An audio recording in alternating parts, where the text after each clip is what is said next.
You ask Tiger to solve. This deals with linear equations with one unknown. The final result is z equals 4 over 3. Let's solve it step by step. Simplify the expression. Find the lowest common denominator. Multiply the denominators. Multiply the numerators. Combine the fractions. Combine the numerators. Group all constants on the right side of the equation. Add 7 over 9 to both sides. Combine the fractions. Combine the numerators.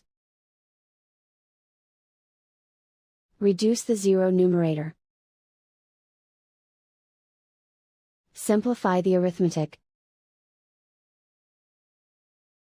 Combine the fractions. Combine the numerators.